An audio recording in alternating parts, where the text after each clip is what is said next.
جب رسول اللہ صلی اللہ علیہ وسلم اور حضرت ابوبکر صدیق رضی اللہ عنہ ہجرت کے دوران غار ثور میں پناہ گزیر ہوئے تو حضرت ابوبکر نے پہلے غار میں داخل ہو کر اس کی صفائی کی تاکہ کہیں کوئی نقصان دہ چیز موجود نہ ہو۔ روایت میں آتا ہے کہ غار کے سوراخ بند کرتے ہوئے ایک سوراخ باقی رہ گیا جسے آپ نے اپنے پاؤں سے بند کر دیا۔ اسی دوران ایک سانپ نے آپ کے پاؤں پر کاٹ لیا۔ شدید تکلیف کے باوجود آپ نے اپنا پاؤں نہ ہٹایا تاکہ رسول اللہ صلی اللہ علیہ وسلم کی نیند میں خلل نہ آئے۔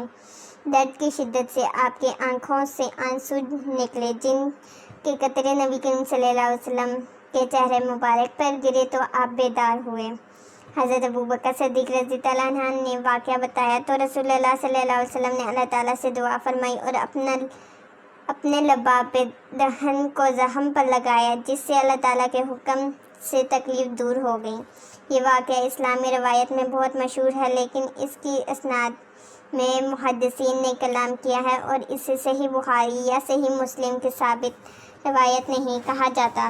البتہ غار ثور میں رسول اللہ صلی اللہ علیہ وسلم حضرت ابوبکر صدیق رضی اللہ عنہ قیام قرآن کریم میں ثابت ہے جب وہ دونوں غار میں تھے۔ سورۃ توبہ آیت نمبر 40۔